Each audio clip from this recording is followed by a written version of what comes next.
నమస్కారం. దూరదర్శన్ వార్తలకు స్వాగతం. నేను త్రిమూర్తులు. ముందుగా ముఖ్యాంశాలు. ఢిల్లీలో కొనసాగుతున్న సీఎం రేవంత్ రెడ్డి పర్యటన. నేడు పలువురు కేంద్ర మంత్రులను కలవనున్న ముఖ్యమంత్రి. కేంద్ర మంత్రులు నితిన్ గడ్కరీ, నిర్మలా సీతారామన్తో సీఎం భేటీలు. రీజనల్ రింగ్ రోడ్డు పనులకు అనుమతులు ఇప్పించాలని వినతి. తెలంగాణలో వర్షాలతో జరిగిన నష్టంపై నివేదిక అందజేత. భారత ఉపరాష్ట్రపతిగా సిపి రాధాకృష్ణన్ విజయం. రాధాకృష్ణన్కు ప్రధాని మోదీతో పాటు ప్రముఖుల అభినందనలు. నేపాల్ ప్రధాని ఓలీతో పాటు మంత్రుల రాజీనామా. దేశ పాలనను తమ చేతుల్లోకి తీసుకున్న ఆర్మీ. నేపాల్లో శాంతికి పిలుపునిచ్చిన భారత ప్రధాని మోదీ. హమాస్ టార్గెట్ గా ఖతార్పై ఇజ్రాయెల్ దాడులు. 6 మృతి, పలువురికి గాయాలు. చర్చల ద్వారా పశ్చిమాసియాలో శాంతి నెలకొల్పాలన్న విదేశాంగ శాఖ. ఆసియా కప్లో నేడు యుఏఈతో తలపడనున్న భారత్. దుబాయ్ వేదికగా రాత్రి 8 గంటలకు మ్యాచ్. తొలి మ్యాచ్లో హాంకాంగ్ పై విజయం సాధించిన ఆఫ్ఘనిస్తాన్. వాయువ్య బంగాళాఖాతంలో ఉపరితల ఆవర్తనం. రాష్ట్రంలోని పలు జిల్లాలకు వర్ష సూచన. 40 కిలోమీటర్ల వేగంతో బలమైన గాలులు వీచే అవకాశం. ఢిల్లీలో ముఖ్యమంత్రి రేవంత్ రెడ్డి పర్యటన కొనసాగుతోంది. పర్యటనలో భాగంగా నేడు రక్షణ శాఖ మంత్రి రాజ్నాథ్ సింగ్తో పాటు పలువురు కేంద్ర మంత్రులను రేవంత్ రెడ్డి కలవనున్నారు. రాష్ట్రానికి సంబంధించిన పలు అంశాలపై చర్చించే అవకాశం ఉంది. నిన్న రాత్రి కేంద్ర రహదారులు రవాణా శాఖ మంత్రి నితిన్ గడ్కరీతో సమావేశమైన ముఖ్యమంత్రి తెలంగాణ ప్రభుత్వం నిర్మిస్తున్న ఫ్యూచర్ సిటీ నుంచి అమరావతి మీదుగా బందర్ పోర్టు వరకు 12 వరుసల గ్రీన్ఫీల్డ్ రహదారి నిర్మాణానికి అనుమతులు మంజూరు చేయాలని విజ్ఞప్తి చేశారు. అలాగే రాష్ట్రంలోని పలు జాతీయ రహదారుల నిర్మాణం, అనుమతులు, పనుల వేగవంతంపై చర్చించారు. ఆర్ఆర్ఆర్ నార్త్కు సమాంతరంగా RRR సౌత్ పనులు చేపట్టాలని, అందుకు వెంటనే అన్ని అనుమతులు మంజూరు చేయాలని కోరారు. అంతకుముందు ముఖ్యమంత్రి రేవంత్ రెడ్డి కేంద్ర ఆర్థిక శాఖ మంత్రి నిర్మలా సీతారామన్తో భేటీ అయ్యారు. ఈ సమావేశంలో ప్రధానంగా ఇటీవల తెలంగాణలో భారీ వర్షాల కారణంగా జరిగిన పంట, ఆస్తి నష్టంపై నివేదికను కేంద్ర మంత్రికి సమర్పించారు. విపత్తుతో సర్వం కోల్పోయిన ప్రజలను ఆదుకునేందుకు యుద్ధ ప్రాతిపదికన రాష్ట్రానికి వెంటనే నిధులు కేటాయించాలని ముఖ్యమంత్రి విజ్ఞప్తి చేశారు. అలాగే రాష్ట్రంలో పేద, మధ్యతరగతి విద్యార్థులకు అంతర్జాతీయ స్థాయి విద్యను అందించాలనే లక్ష్యంతో ప్రభుత్వం తలపెట్టిన ఇంటిగ్రేటెడ్ స్కూళ్ల నిర్మాణానికి కూడా నిధులు మంజూరు చేయాలని కోరారు.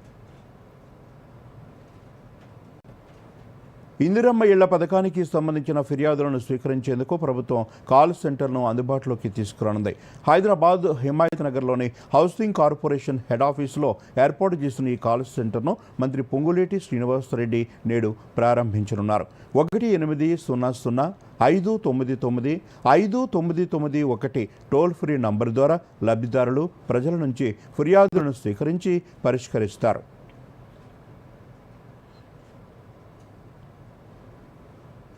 జగిత్యాల జిల్లా వ్యాప్తంగా గత 10 రోజుల క్రితంతో పోల్చితే యూరియా కొరత తగ్గింది. ప్రస్తుతం అన్ని ఎరువుల గోదాములలో రైతులకు సరిపడేంత యూరియా ఉందని వ్యవసాయ శాఖ అధికారులు తెలిపారు.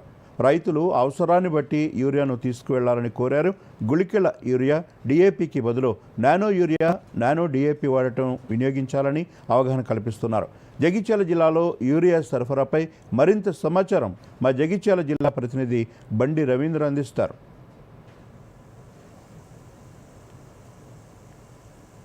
రవీందర్, చెప్పండి, జగిత్యాల జిల్లాలో యూరియా సరఫరా ఎలా ఉంది? అధికారులు ఎలాంటి ఏర్పాట్లు చేస్తున్నారు?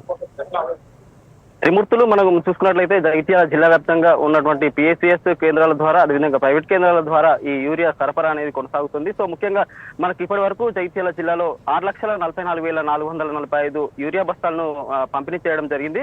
అదేవిధంగా ఈ రోజు కూడా మరో 7,500 యూరియా బస్తాలు జిల్లాకు రానున్నాయి. ఈ నేపథ్యంలో జిల్లాలో అన్ని PSCS కేంద్రాల ద్వారా జిల్లా కలెక్టర్ ఆదేశాల మేరకు సమన్వయం చేసుకుంటూ యూరియా కొరతను తీర్చేందుకైతే అధికారులు అన్ని ఏర్పాట్లు చేస్తున్నారు. సో గతంలో కూడా మన మంత్రి అడ్లూరి లక్ష్మణ్ కుమార్ గారు కూడా ఈ పైన యూరియా కొరత పైన రివ్యూ నిర్వహించడం జరిగింది. ఈ రివ్యూలో భాగంగా ప్రతి ఒక్క అధికారికి స్పష్టమైనటువంటి ఆదేశాలు ఇవ్వడం జరిగింది.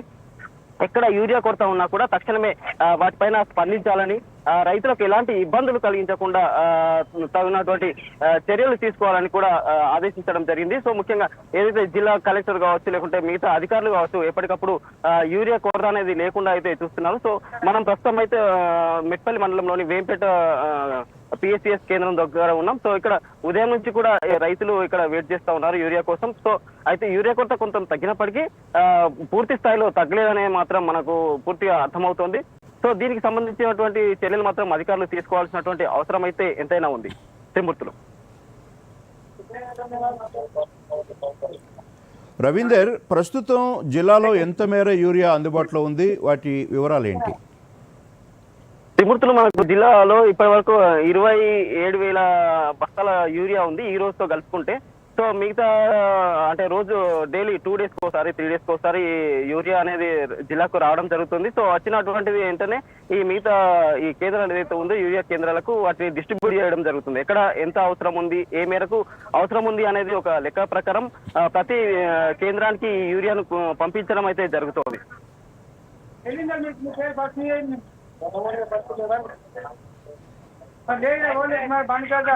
Thank you Ravinder.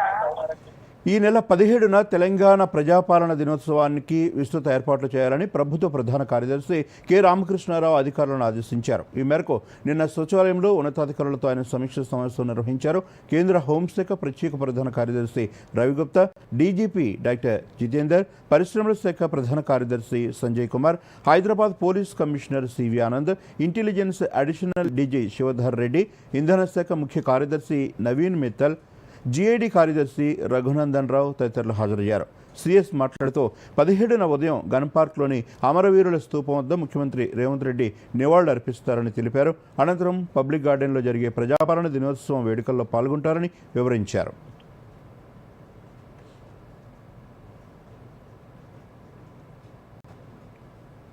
భద్రాద్రి కొత్తగూడెం జిల్లా ఉంజుపల్లిలో నూతనంగా నిర్మించిన మిషన్ భగీరథ ఓవర్ హెడ్ ట్యాంకులో దిగిన 4 కార్మికుల్లో 3 ప్రాణాలు కోల్పోయారు. ఒకరి పరిస్థితి విషమంగా ఉంది. వాటర్ ట్యాంక్ శుభ్రం చేసేందుకు దిగిన సమయంలో విషవాయువులు విడుదల కావడంతో అస్వస్థతకు గురయ్యారని స్థానికులు తెలిపారు. ఈ క్రమంలో 3 ప్రాణాలు కోల్పోగా ఒకరు ఆసుపత్రిలో చికిత్స పొందుతున్నారు.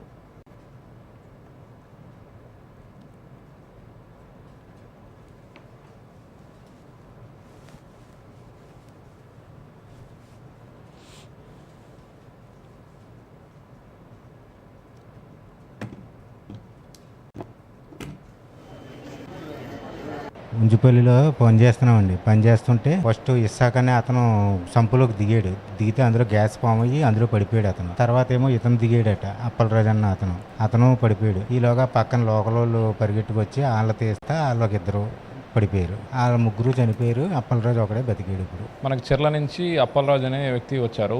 ఈ విషవాయువులని పీల్చుకోవడం వల్ల ఊపిరితిత్తుల మీద ఇన్ఫెక్ట్ అయింది. ఇప్పుడైతే ప్రస్తుతం ఎమర్జెన్సీ వార్డులో ట్రీట్మెంట్ చేస్తున్నాము.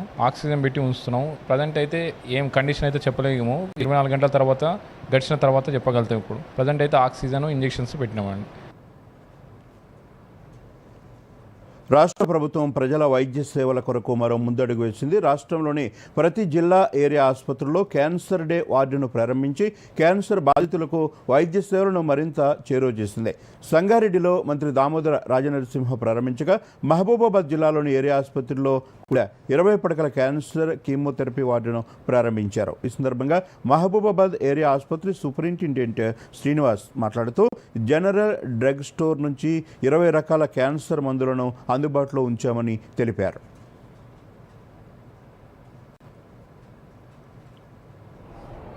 ప్రతి క్యాన్సర్ కేర్ సెంటర్ లోపల డే కేర్ క్యాన్సర్ కీమోథెరపీ ఇవ్వబడుతుంది. సో దీనికి గాను గవర్నమెంట్ జనరల్ హాస్పిటల్ మహబూబాబాద్లో కూడా 20 పడకల క్యాన్సర్ కేర్ వార్డును ఏర్పాటు చేయడము, అదేవిధంగా సెంట్రల్ డ్రగ్ స్టోర్ నుండి 20 రకాల క్యాన్సర్ మందులను కూడా తెప్పించుకోవడం జరిగింది.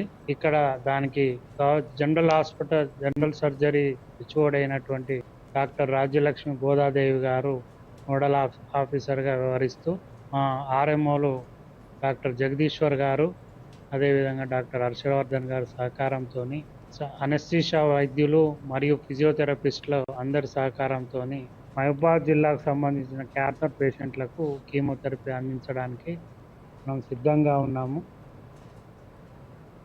గత ఏడాది Telangana public service commission TGPSC నిర్వహించిన గ్రూప్ 1 మెయిన్స్ జవాబు పత్రాలను తిరిగి మూల్యాంకనం చేయాలని హైకోర్టు ఆదేశించింది. మూల్యాంకనం సరిగ్గా జరగలేదని తిరిగి నిర్వహించాలని దాఖలైన పిటిషన్లపై విచారించిన హైకోర్టు ఈ మేరకు ఆదేశాలు జారీ చేసింది. మెయిన్స్ పరీక్షలు రాసిన అభ్యర్థులందరి జవాబు పత్రాలను రీవాల్యుయేషన్ చేయించాల్సిందే అని ఆదేశించింది. అది సాధ్యపడకపోతే మెయిన్స్ పరీక్షను తిరిగి నిర్వహించి ప్రిలిమ్స్లో అర్హత సాధించిన అందరు అభ్యర్థులకు మెయిన్స్ పరీక్ష రాయడానికి అవకాశం ఇవ్వాలని పేర్కొంది. ఈ ప్రక్రియ మొత్తం 8 నెలల్లో పూర్తి చేయాలని హైకోర్టు ఆదేశించింది.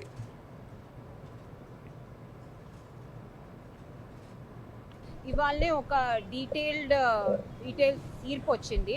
జూలైలో డీటెయిల్గా వాగ్వివాదాలు జరిగిన తర్వాత చాలా కాలం తర్వాత ఇవాళ ఒక detailed honourable judge has decided that the general ranking list as well as the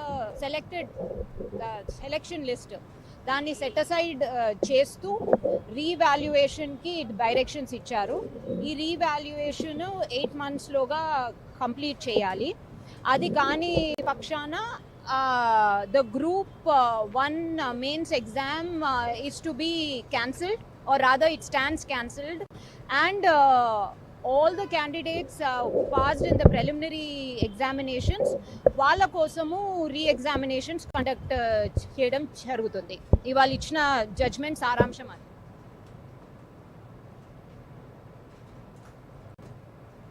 బులెటిన్లో ఇప్పుడు షార్ట్ బ్రేక్.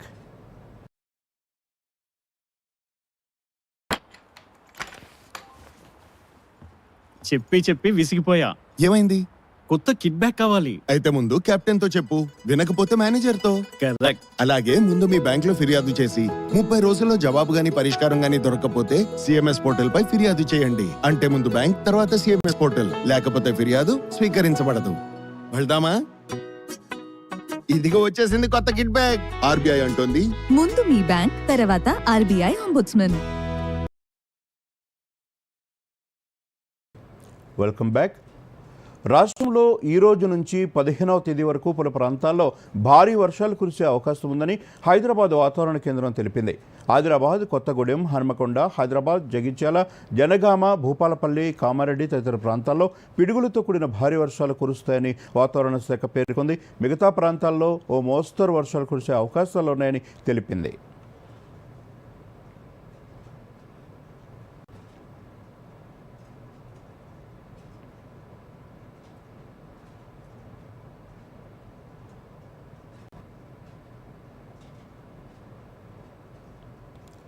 ఆసియా కప్ 2025లో భాగంగా భారత్ తన తొలి మ్యాచ్లో నేడు యూఏఈతో తలపడనుంది. ఇటీవల బంగ్లాదేశ్పై T20 సిరీస్ను గెలిచిన యూఏఈను భారత్ ఈజీగా తీసుకోవడానికి వీల్లేదు. మరోవైపు పాకిస్తాన్తో కీలక పోరు ముంగిట భారత్ అన్ని రంగాల్లోనూ ఆధిపత్యం చెలాయిస్తూ ఘన విజయం సాధించి సరైన స్థితిలో ఉండాలని అభిమానులు కోరుకుంటున్నారు. కూర్పు పరంగా తనను తాను పరిరక్షించుకోవడానికి భారత్ ఈ మ్యాచ్ను ఉపయోగించుకోవాలనుకుంటోంది. మరోవైపు ఆసియా కప్ 2025 తొలి మ్యాచ్లో హాంకాంగ్పై ఆఫ్ఘనిస్తాన్ 94 రన్స్ తేడాతో విజయం సాధించింది. తొలుత బ్యాటింగ్ చేసిన ఆఫ్ఘన్ నిర్ణీత 20 ఓవర్లలో 6 వికెట్లు కోల్పోయి 188 రన్స్ చేసింది. అనంతరం ఛేదనలో హాంకాంగ్ 20 ఓవర్లలో 9 వికెట్లకు 94 పరుగులు మాత్రమే చేయగలిగింది.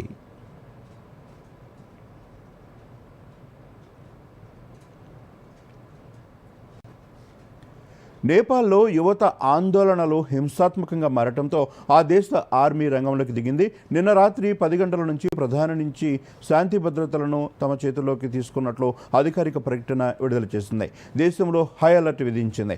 ఆందోళనలను ఆసరాగా చేసుకుని కొన్ని ముఠాలు ప్రజా ఆస్తులు ధ్వంసం చేస్తూ నేరాలకు పాల్పడుతున్నాయంది. ఇలాంటి చర్యలకు దూరంగా ఉండాలని హెచ్చరించింది. పరిస్థితులపై సమీక్షించి అప్డేట్ ఇస్తామని వెల్లడించింది. మరోవైపు నేపాల్లో యువత ఆందోళనలతో నెలకొన్న హింసాత్మక పరిస్థితులపై ప్రధానమంత్రి నరేంద్ర మోదీ ఎక్స్ వేదికగా స్పందించారు. నేపాల్లో చోటు చేసుకున్న హింస హృదయ విదారకమని, ఎంతో మంది యువకులు ప్రాణాలు కోల్పోయారని ఆవేదన వ్యక్తం చేశారు. అక్కడి పరిస్థితులపై సెక్యూరిటీ కేబినెట్ కమిటీ చర్చించిందని, నేపాల్లో స్థిరత్వం, శాంతి, శ్రేయస్సు తమకు చాలా ముఖ్యమని చెప్పారు. శాంతికి మద్దతునివ్వాలని నేపాలీ సోదరీమణులకు విజ్ఞప్తి చేస్తున్నానని మోదీ చెప్పారు. నేపాల్లో సామాజిక మాధ్యమాలపై నిషేధంతో ప్రారంభమైన జన్జట్ ఉద్యమం కొత్త మలుపు తిరిగి నేతల అవినీతిపైకి మళ్లింది. రాజధాని ఖాట్మాండు అగ్నిగుణమైంది. ఆందోళనకారులు రాజధానిలోని పలు ప్రభుత్వ కార్యాలయాల్లోకి చొచ్చుకు వెళ్లారు, విధ్వంసాన్ని సృష్టించారు. దీంతో సైన్యం సూచన మేరకు ప్రధాని పదవికి ఓలీ రాజీనామా చేస్తున్నట్లు ప్రకటించారు. నేపాల్లో ఆందోళనల నేపథ్యంలో భారత్ అప్రమత్తమైంది. అక్కడి భారతీయుల కోసం అత్యవసర కాంటాక్ట్ నంబర్లను ఏర్పాటు చేసింది.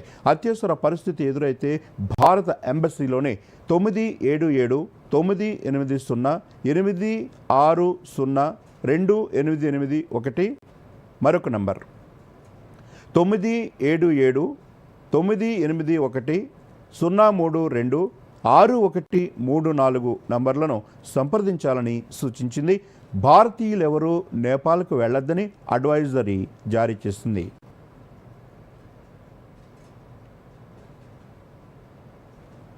బులెటిన్లో మరో షార్ట్ బ్రేక్.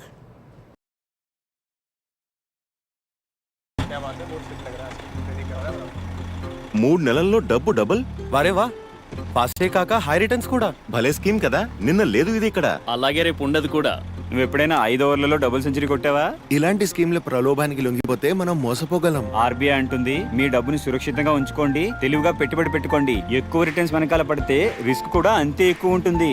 ఇంకా ఫాస్ట్ రిటర్న్స్ తో జాగ్రత్త. ఇంకా ఫాస్ట్ బౌలింగ్ తో కూడా. ఆర్బీఐ అంటుంది విషయాలు తెలుసుకోండి, జాగరూకంగా ఉండండి.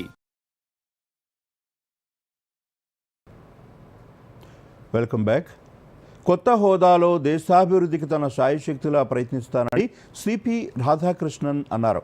ఉపరాష్ట్రపతిగా ఎన్నికైన తర్వాత ఆయన మీడియాతో మాట్లాడారు. ప్రజాస్వామ్యంలో అధికార పార్టీ ప్రతిపక్షాల మధ్య ఆరోగ్యకరమైన సమతుల్యతను కొనసాగించడం అత్యంత ముఖ్యమన్నారు. ప్రజా జీవితంలో ప్రతి పదవి కొన్ని పరిమితులతో పాటు ప్రాముఖ్యత కలిగి ఉంటుందని రాధాకృష్ణన్ అన్నారు. ఎన్నికల ఫలితాలపై వ్యాఖ్యానిస్తూ ప్రతిపక్ష ఇండీ కూటమి ఈ పోటీని సైద్ధాంతిక పోరాటంగా అభివర్ణించినప్పటికీ జాతీయవాద భావజాలం విజయం సాధించిందన్నారు. 2047 నాటికి వికసిత భారత్ కోసం కలిసి పనిచేయాలన్నారు. ఎన్నికల వరకే రాజకీయాలు ఉండాలని, ఆ తర్వాత అభివృద్ధిపై దృష్టి పెట్టాలని అన్నారు.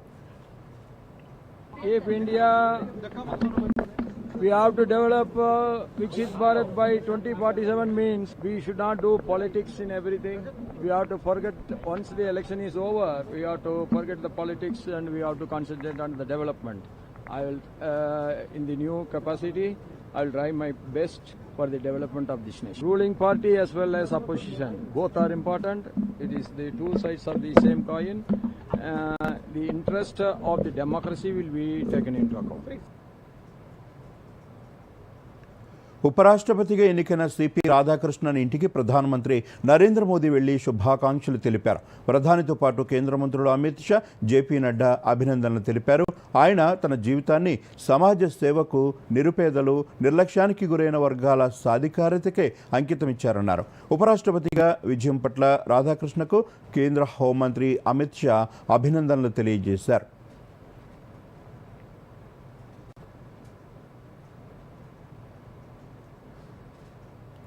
భారత 17వ ఉపరాష్ట్రపతిగా ఎన్డీఏ కూటమి అభ్యర్థి సిపి రాధాకృష్ణన్ ఎన్నికయ్యారు. తమిళనాడు నుంచి ఉపరాష్ట్రపతిగా బాధ్యతలు చేపట్టనున్న 3వ వ్యక్తిగా నిలిచారు. ఈరోజు జరిగిన ఉపరాష్ట్రపతి ఎన్నికల పోలింగ్లో ఆయనకు 452 ఓట్లు పోలయ్యాయి.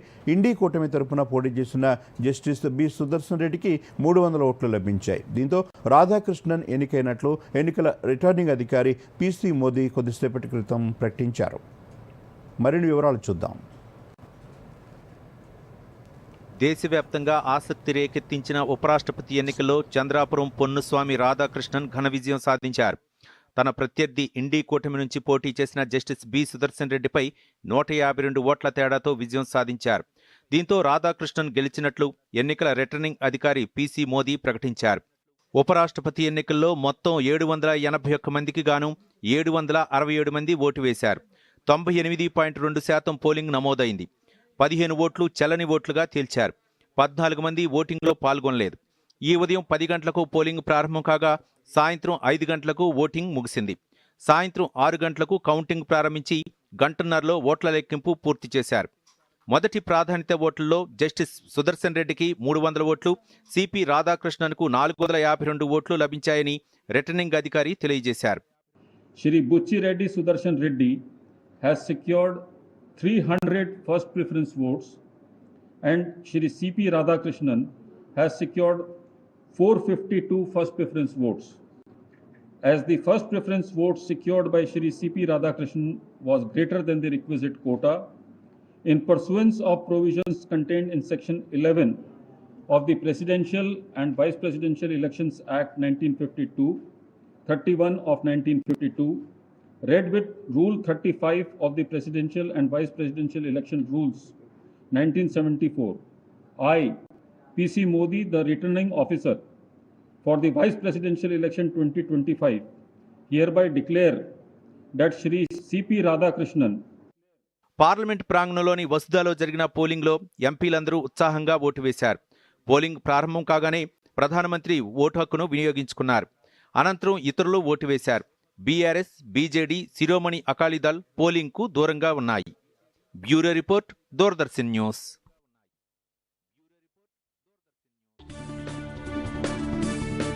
ఢిల్లీలో కొనసాగుతున్న సీఎం రేవంత్ రెడ్డి పర్యటన. నేడు పలువురు కేంద్ర మంత్రులను కలవనున్న ముఖ్యమంత్రి. కేంద్ర మంత్రులు నితిన్ గడ్కరీ, నిర్మలా సీతారామన్తో సీఎం భేటీలు. రీజనల్ రింగ్ రోడ్డు పనులకు అనుమతులు ఇప్పించాలని వినతి. తెలంగాణలో వర్షాలతో జరిగిన నష్టంపై నివేదిక అందజేత. భారత ఉపరాష్ట్రపతిగా సిపి రాధాకృష్ణన్ విజయం. రాధాకృష్ణన్కు ప్రధాని మోదీతో పాటు ప్రముఖుల అభినందనలు. నేపాల్ ప్రధాని ఓలీతో పాటు మంత్రుల రాజీనామా. దేశ పాలనను తమ చేతుల్లోకి తీసుకున్న ఆర్మీ. నేపాల్లో శాంతికి పిలుపునిచ్చిన భారత ప్రధాని మోదీ. హమాస్ టార్గెట్గా ఖతార్పై ఇజ్రాయెల్ దాడులు. 6 మృతి, పలువురికి గాయాలు. చర్చల ద్వారా పశ్చిమాసియాలో శాంతి నెలకొల్పాలన్న విదేశాంగ శాఖ. ఆసియా కప్లో నేడు యూఏఈతో తలపడనున్న భారత్. దుబాయ్ వేదికగా రాత్రి 8 గంటలకు మ్యాచ్. తొలి మ్యాచ్లో హాంకాంగ్పై విజయం సాధించిన ఆఫ్ఘనిస్తాన్. వాయువ్య బంగాళాఖాతంలో ఉపరితల ఆవర్తనం. రాష్ట్రంలోని పలు జిల్లాలకు వర్ష సూచన. 40 కిలోమీటర్ల వేగంతో బలమైన గాలులు వీచే అవకాశం. దూరదర్శన్ యాదగిరి వార్తలను ఇప్పుడు సోషల్ మీడియాలో కూడా చూడొచ్చు. యూట్యూబ్ అయితే డిడి న్యూస్ తెలంగాణ, ఎక్స్ వేదికగా అయితే DD news Telangana @DD Yadagiri news, Facebook అయితే డిడి న్యూస్ తెలంగాణలో చూసి సబ్స్క్రైబ్ చేసి లైక్ చేయండి, షేర్ చేయండి.